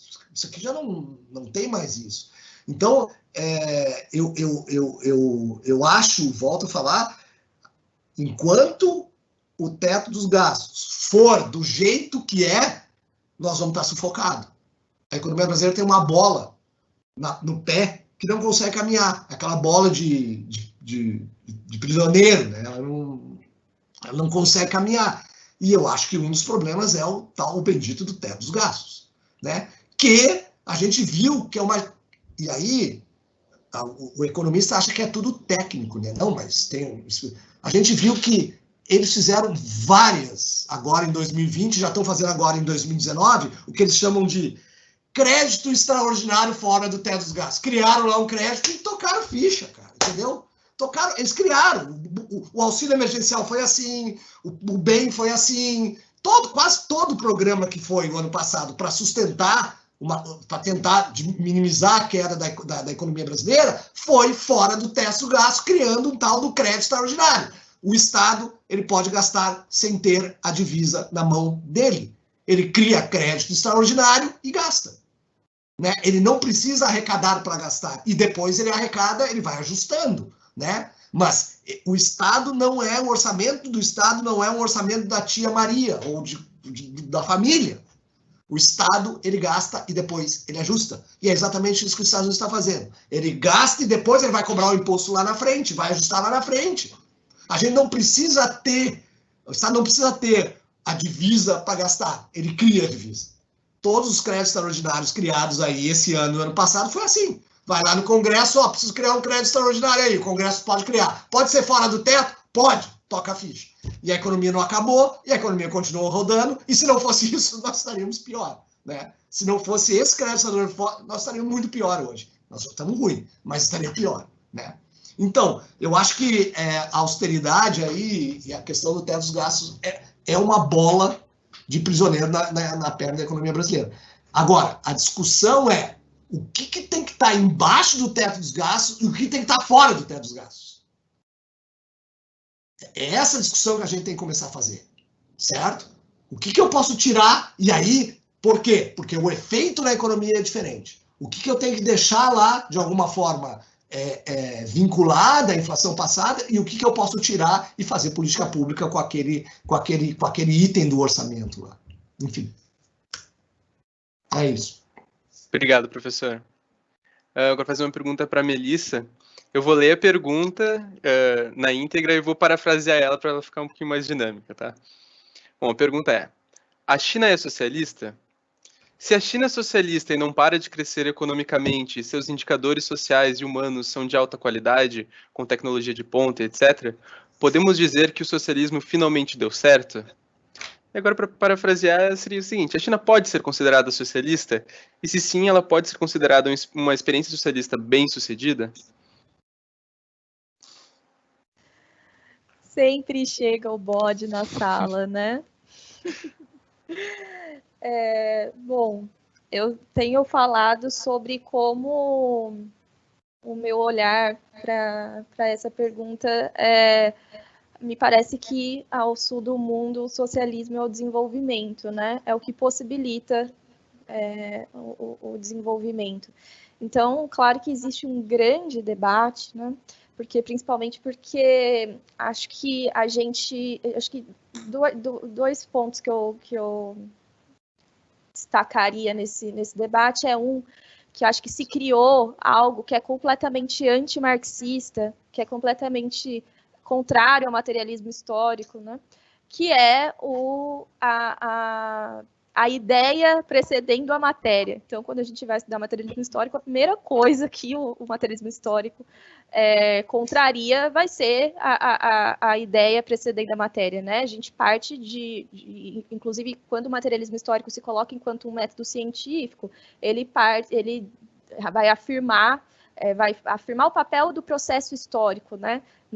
Nessa chave de análise. Então, é importante que me parece que o debate sobre o socialismo ou não acabou ficando parado, tanto nessa idealização, nessa romantização, nesse, muitas vezes, dogmatismo do socialismo, como se o socialismo não fosse, tanto quanto o capitalismo e qualquer outro modo de produção, algo construído historicamente, então não existe uma forma pronta do socialismo, existe um modo de produção ou a formação econômico-social que se constrói a partir daquele processo histórico. Então, claro que as contradições de cada país são diferentes uma das outras, inclusive no próprio Marx ele vai falar sobre como a economia política, então cada país vai ter a sua economia política, porque essa economia política, partindo do método materialista histórico, parte necessariamente daquele processo histórico, daquela formação econômica e social. Então, me parece que, primeiro, há esse grande problema com o conceito, com o que historicamente vem se colocando enquanto conceito de socialismo, que é um conceito fechado de checklist, em que a gente simplesmente coloca lá se está certo ou se está errado, quando a gente sabe que a realidade é muito mais complexa do que algo que caiba num checklist de tá aqui presente esse fator, então é socialismo, ou não está presente esse fator e não é socialismo. E aí um outro ponto que acho que também influencia muito esse debate é que por muito tempo se centrou o debate do socialismo na dimensão da distribuição. Então, em Marx existe um grande debate sobre as dimensões da produção, da distribuição, da circulação, e por muito o socialismo foi conhecido como o quê? Como quase aquele comunismo de guerra do início da União Soviética, né? Então, a estatização dos meios de produção, a estatização geral dos meios de produção, o que já parece fazer crer que seja eficiente, por exemplo, o bar do tio Zé na esquina ser estatizado, como se tivesse algum sentido, mas, enfim, é a imagem que se vende, né? E, então, essa distribuição equânime. Quando, na realidade, me parece que o central, e isso também está em Marx, né? Marx, lá no Capital, convida a gente a visitar a dimensão da produção, que lá é que estão as respostas, e aí, inclusive, isso retomado pela Escola da Regulação Francesa, né? O papel central da produção. Então, me parece que o debate do socialismo, existe um esforço de retornar esse debate, a centralidade desse debate para a dimensão da produção. E aí, por que fiz esses comentários? Porque quando eu olho para hoje a dinâmica do processo de desenvolvimento chinês, da organização do Estado chinês, tanto, então, olhando para uma dimensão econômica quanto para a política, a despeito de não haver essa divisão estanque assim, mas só para ficar mais claro, me parece que sim, o que hoje a gente poderia falar a partir do historicamente construído do socialismo, porque, afinal, a despeito da adoção, né, então, no caso da China, o grande questionamento vem a partir da adoção do mercado enquanto alocador de recursos, quando, na realidade, o mercado é muito anterior não só ao capitalismo, o mercado data de séculos e séculos atrás, né, no feudalismo existia o mercado, isso fazia com que não fosse feudalismo e fosse capitalismo? Não, porque o mercado é um mecanismo. Então, me parece que a centralidade para responder essa pergunta é olhar quem manda na produção, e para mandar na produção você não precisa estatizar o bar do tio Zé na esquina, você precisa garantir o controle, a coordenação e o direcionamento dos setores estratégicos da economia, além de ter conseguido fazer uma centralização do poder político no Estado, claro, um Estado com caráter de classe, então se a gente está falando de socialismo, a gente está falando de um Estado cujo poder político se encontra centralizado na mão, né, do proletariado, enfim, a gente fala de um Estado proletário, que direciona esse processo de desenvolvimento. E aí, ao sul do mundo, me parece que ao sul do mundo, e aí considerando também a experiência da União Soviética, que também teve números gigantescos de desenvolvimento econômico à época, inclusive todos os questionamentos que colocam para a China hoje foram colocados à União Soviética na época da União Soviética. Então, até é engraçado, muitas vezes, olhar para esses questionamentos. Mas, mais para responder a pergunta, na minha concepção, sim, claro, olhando para várias produções que falam sobre esse socialismo num estágio primário, mas que a centralidade dessa resposta está em quem manda na produção. Hoje é possível dizer que, a despeito do bar do Zé não ser estatizado na China, quem manda na produção é o Estado, o planejamento chinês, cujo Estado tem seu poder político centralizado num partido revolucionário de 1949. E aí, claro que a gente pode falar das continuidades e descontinuidades desse processo. A realidade não está no branco e no preto, né? Mas o central é que hoje o partido, o Estado, direciona esse processo de desenvolvimento. E aí, num mundo em que, né, a partir de meados de 70, se tem uma transição para um capitalismo financiarizado, por exemplo, né? Então, quando a gente fala do neoliberalismo, quando a gente fala do caso da GameStop, para mim é uma grande expressão do neoliberalismo, né? Que depois do fim de Bretton Woods, enfim, a falha, deficiente, quase nula regulação financeira, né? Afinal, um dos alicerces do neoliberalismo vai ser justamente esse capitalismo financiarizado que vai... Né? Primeiro, a gente fala muitas vezes da troca do trabalho vivo pelo morto no processo do capitalismo industrial, depois no pós-fordismo, né? Com a automatização, a robotização, Mas, para além disso, no capitalismo financeiro, a gente tem, para além dessa troca do trabalho vivo pelo morto, o lugar da especulação e desses ativos financeiros sem lastro nenhum, né? Muito propiciado pela quebra de Bretton Woods. Então, desculpa, me alonguei para outro lado, mas na minha percepção e nas minhas análises, o que eu tenho produzido sobre é de que sim, é socialista, olhando justamente para esse campo da produção, que foi um campo que por muito ficou completamente esquecido, como se a distribuição não estivesse completamente ligada à produção, né? Se distribui o que se produziu. Então, enfim, em síntese, acho que, claro que isso dá uma tese de doutorado, algumas, mas eu destacaria esses dois fatores. Beleza, muito obrigado, professora. E antes de continuar para a próxima pergunta, eu só gostaria de afirmar que ambos os convidados podem fazer comentários e até iniciar diálogos ou debates sobre as respostas de ambos os participantes. Então, não sei se o professor Marcos quer fazer alguma ressalva ou se eu posso passar para a próxima pergunta. Eu só queria fazer uma ressalva. Acho que alguém falou sobre essa questão dos Estados Unidos e China, né, da comparação de tamanho de economia, coisa e tal, papapá. Eu acho que o importante ali é que a gente está vendo que a China saiu melhor nas duas crises, né? Em 9 e em 20. A distância diminuiu muito rápido. E essa reação do Biden, para mim, é uma reação clara disso, né? Ele está tendo uma reação do tipo, vou ter que reagir, senão ele vai me atropelar, entendeu? Porque nas duas crises,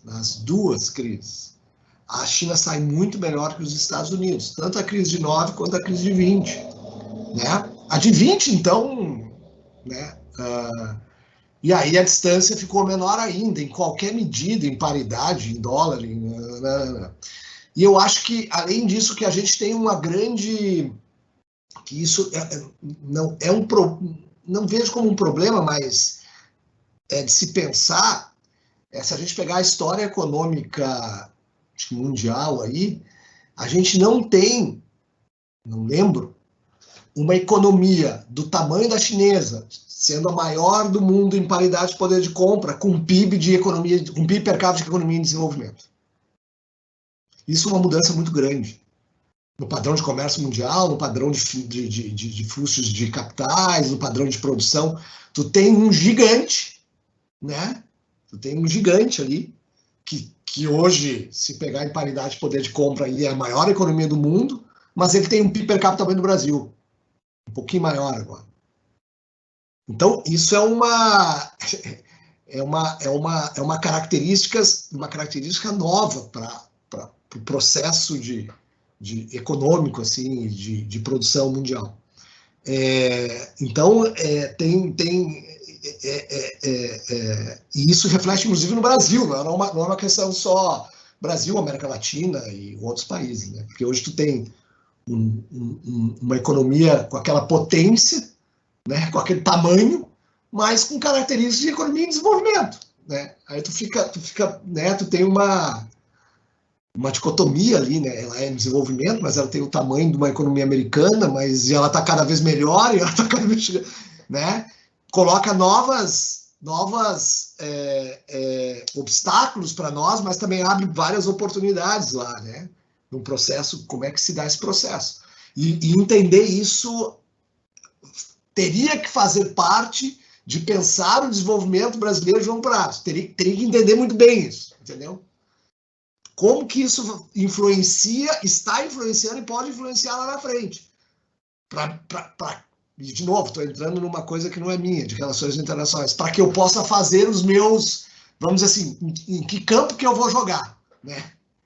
Então, isso parece que não é muito pensado no Brasil. Muito pouca coisa é pensada nos últimos anos no Brasil, né? Mas isso também não está sendo pensado no Brasil. Em que campo que eu vou jogar, né? Como é que eu vou me locomover nessa economia internacional, onde eu tenho um cara do tamanho da China que tem a característica da minha economia, né? Enfim, mas era só isso, só esse comentário. Então tá, muito obrigado. Eu recebi uma pergunta aqui no privado para o professor Marcos, que seria qual é o papel das criptomoedas no futuro e se é um investimento seguro. Deixa eu comentar uma coisa, que mesmo não é moeda, né? Eu não vejo como moeda, tá? Isso é um ativo sem lastro, é um ativo financeiro que não tem lastro nenhum, porque geralmente a gente ativo financeiro, tu vai lá aplicar em Petrobras, aí tem um lastro do que está acontecendo com a Petrobras. Ah, vou aplicar no Bradesco, então tem um lastro lá do que está acontecendo com o Bradesco. Não é moeda, para mim não é moeda. Deram o nome de moeda, né, mas não é moeda. Ela pode ser usada como meio de troca, certo?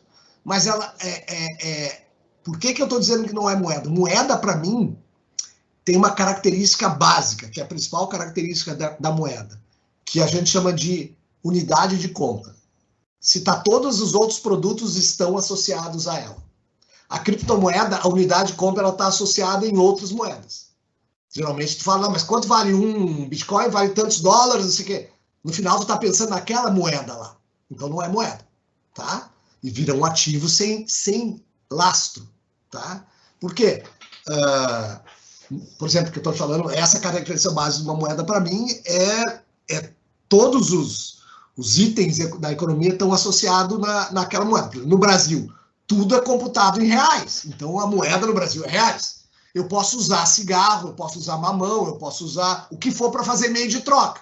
Mas no final todos os valores estão atrelados àquela unidade. Então aquilo ali é uma moeda. Moeda como... Se alguém... Da economia a gente chama de teoria monetária moderna. A teoria monetária moderna define a moeda assim. A teoria monetária moderna não está preocupada se ela é meio de troca, se ela é reserva de valor. As unidades de contas todas têm que estar atreladas a ela. E para mim é assim que se define uma moeda. O dólar é o grande moeda internacional porque está todo mundo atrelado ao dólar.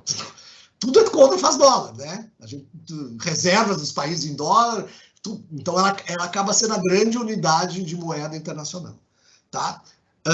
Então, para mim, criptomoeda não é moeda, tá? Ela é um ativo financeiro sem lastro, tá? Sendo um ativo financeiro sem lastro, tem um risco muito grande, que é pura especulação. Tanto foi o que eu comentei com vocês. Tem esse monte de dinheiro aí sobrando no mundo. Tem um monte de dinheiro sobrando aí no mundo. Os bancos centrais imprimiram dinheiro, entregaram dinheiro aí a rodo para os bancos privados. Taxa de juros americanos baixo, ele vai correr no ativo de risco. Qual é o ativo de risco dele? Criptomoeda, tá? Enfim. E aí valorizou isso de forma absurda. Quando começar a subir a taxa de juros dos Estados Unidos, vai subir de maneira mais significativa, a gente vai ver o que vai sobrar ali, né? Parte disso aí vai sair, vai ir lá, voltar lá para os títulos americanos, né? Parte vai sair, vai embora, porque provavelmente quem está investindo ali, que eu chamo de tubarão, os tubarão que estão botando dinheiro ali, ele não vai deixar eternamente ali, porque ele sabe que é um ativo de risco, né? Ele só está esperando ver o que vai acontecer com as taxas de juros da Europa, com a taxa de juros dos Estados Unidos, e aí ele vai, agora está na hora de tirar daqui e ir para lá, né? Porque o porto seguro dele são os títulos americanos. E por que são os títulos americanos, ou os títulos europeus, e principalmente os títulos americanos? Por causa da moeda. A moeda de troca internacional é o dólar, porque tudo está em dólar. E ele acaba voltando para lá. Então, eu não acho... Vamos dizer, as criptomoedas não são moedas, é um ativo financeiro sem lastro e é de risco, né? Uma hora isso vai desinflar, né? E aí tem que ver o que está acontecendo com o movimento, principalmente da taxa de juros americana. Enfim, é isso. Beleza, professor. E nesse gancho sobre mercado financeiro, especulação, queria convidar os dois a comentarem um pouco sobre o caso da GameStop, que ocorreu recentemente, e comentar se algo assim pode acontecer no Brasil, do que se tratou isso.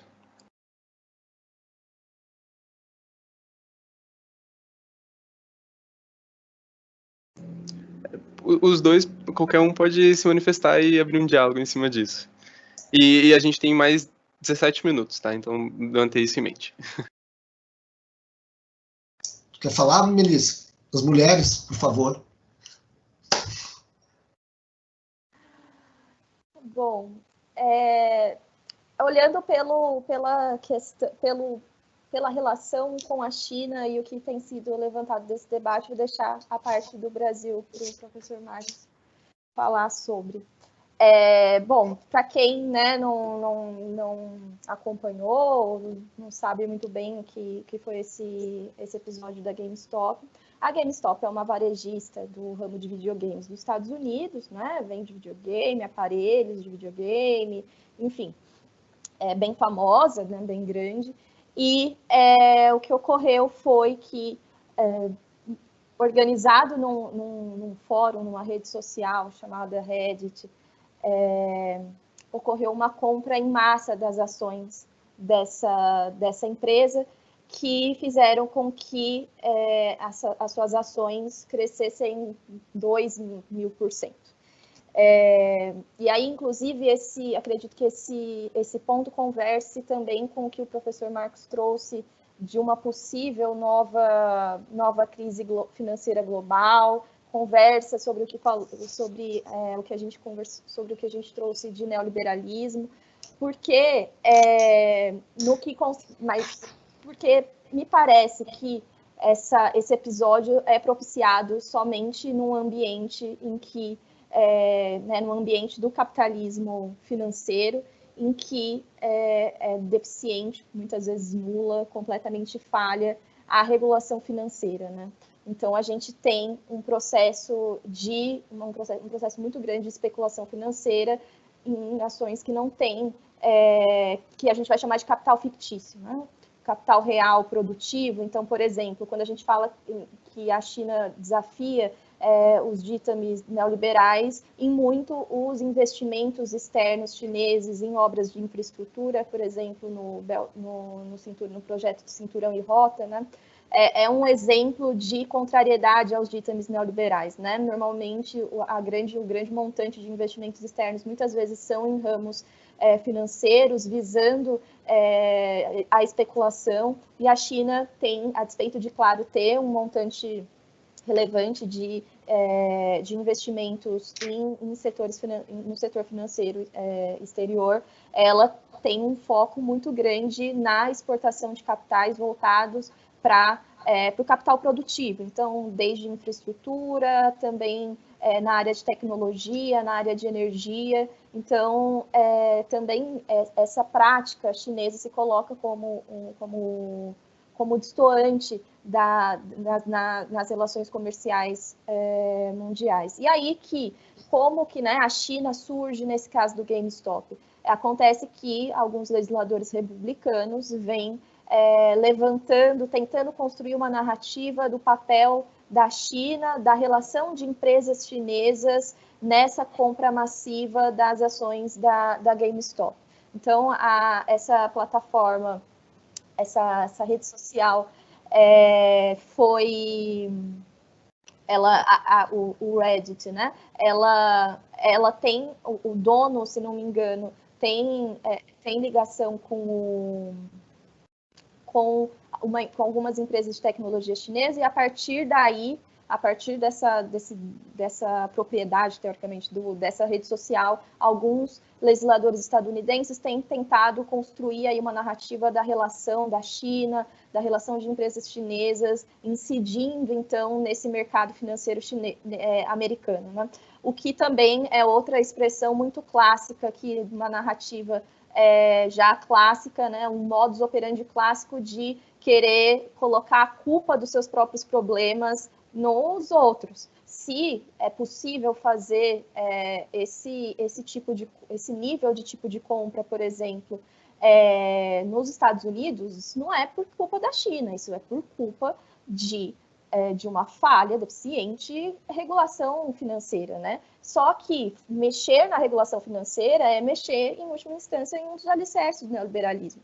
Então, fica mais fácil querer jogar a culpa da China, que tira emprego, né? E aí, por isso que eu falei do clássico, né? O Trump, quando fala do quanto os empregos foram roubados pelos chineses, como se não fosse o próprio empresariado estadunidense que tivesse migrado por livre, espontânea vontade o seu setor industrial para a China. Claro que por muitos motivos que a gente não consegue trabalhar aqui agora. Mas no Brasil, considerando a nossa regulação financeira, Não sei, acho que me parece que é possível, mas sei que na China, inclusive algumas reportagens têm trazido isso de uma forma muito interessante, de várias pessoas que trabalham com compra e venda de ações, com traders, né, na China, dizendo isso seria impossível na China. Porque se eu mobilizo, eu que sou uma pessoa que produzo, por exemplo, né, alguns deram testemunho de eu produzo conteúdo sobre a compra e venda de ações, mas se eu converso com 10 pessoas, tá tudo bem. Só que eu sei que se eu for falar para mais de 100, se eu for falar para um montante maior de pessoas, de fato relevante, eu sei que a polícia chinesa vai bater na minha porta. Literalmente isso, um dos testemunhos que eu li hoje.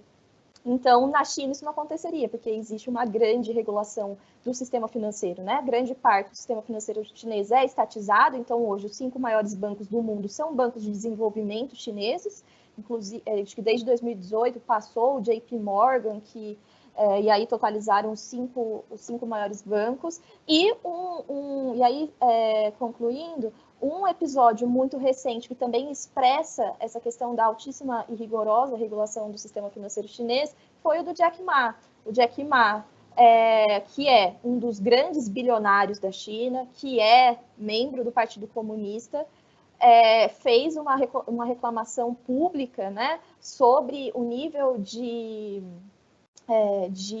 rigor da regulação do sistema financeiro chinês, porque a Alibaba, que é, né, do Jack Ma, estava tentando entrar para esse ramo financeiro, e o partido, em resposta, disse que Jack Ma era uma nuvem.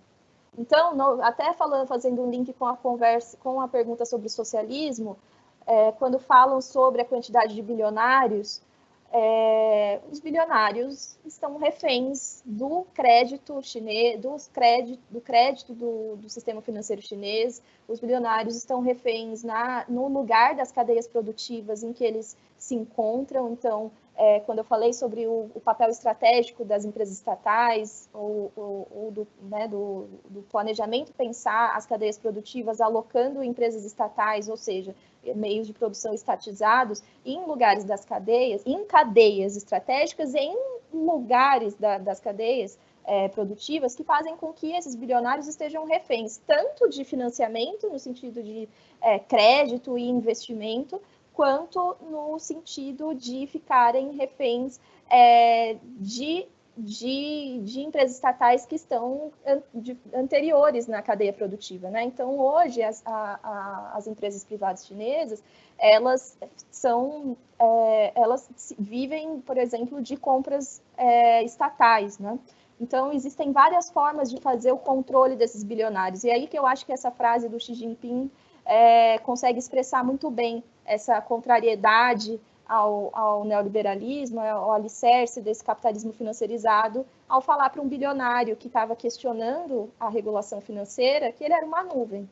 Então, a despeito do tamanho, a despeito dos bilhões dele, o poder político e a coordenação desse processo e do sistema financeiro é do Estado. E, quanto a isso, não tem discussão, né? Acho que foi uma mensagem importante.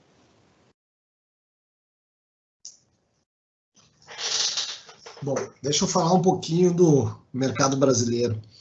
Eu acho que a gente tem que entender a estrutura do mercado de ações brasileiro. Ele é um mercado pequeno, se a gente pensar. Tem poucas empresas operando, né? E, na verdade, tem poucos investidores.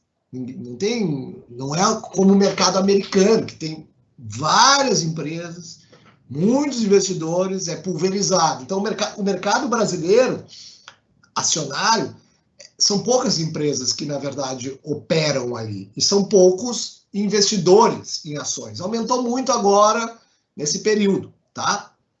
Por quê? Porque a poupança estava dando muito pouco, o cara correu para outro tipo de ativo. Mas, enfim, ainda a gente é um mercado pequeno e concentrado. Então, eu acho muito difícil ter um efeito parecido com isso no mercado acionário brasileiro, tá? Por quê? Por causa da característica do mercado brasileiro, que é diferente da característica do mercado americano, né? E nós temos um pouco mais de controle em relação ao mercado americano, que é mais pulverizado e tem muito mais empresas.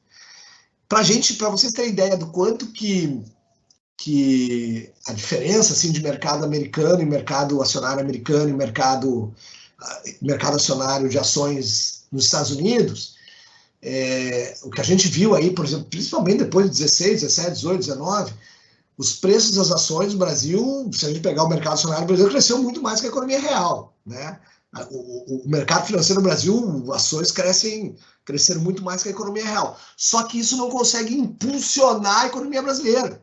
Ele cresce, mas a economia brasileira, parece que o mercado, o Ibovespa está rodando de um jeito e a economia real rodando de outro jeito, que é exatamente essa especificidade do mercado de ação brasileiro. São poucas empresas que conseguem se financiar ali e são poucos investidores que, de alguma forma, conseguem ter alguma rentabilidade aí. E aí não consegue puxar a economia brasileira pelo índice Bovespa. Por quê? No mercado americano, ok, porque tu tem muita empresa se financiando lá, e aí ela se financia, faz o investimento dela, e aí a economia gira. Assim como tem muito investidores. Aí eles ganham dinheiro lá, eles mantêm as ações dele e pegam crédito, na verdade. Funciona assim, tu deixa teu estoque de riqueza ali, eu sou investidor, né? Eu tenho lá umas ações, e ela se valorizou, me deu alavancagem para mim captar crédito e continuar consumindo, continuar comprando, continuar... E no Brasil já não tem essa especificidade, isso é uma especificidade muito da economia americana, né?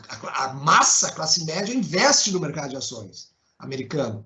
E aí ela se alavanca pelo mercado de ações para captar crédito e comprar a casa própria, ou comprar o carro, ou de alguma forma. Ela não tira, na verdade, o mercado de ações, me parece, nos Estados Unidos não é eu ganho, tiro tudo, vou lá e... Não, ele usa aquilo ali como uma riqueza para facilitar o crédito dele. Porque se ele tirasse, o mercado ia também, né? Então, eu não vejo que isso possa ocorrer na economia brasileira por causa dessa especificidade. Tem poucas empresas e, na verdade, um número muito concentrado de investidores ali, né? Então, eu não consigo ver que esse movimento possa ocorrer no mercado brasileiro. E também, a gente tem que ter muita calma, achar o Ibovespa está indo bem, a economia real está indo bem. Não. No Brasil, por causa dessa característica do Ibovespa, né? O número de empresas que estão lá dentro e o número de investidores que estão botando dinheiro lá. Enfim, é isso. Então tá. Muito obrigado, professores. Eu vou fazer uma fala de encerramento aqui agora.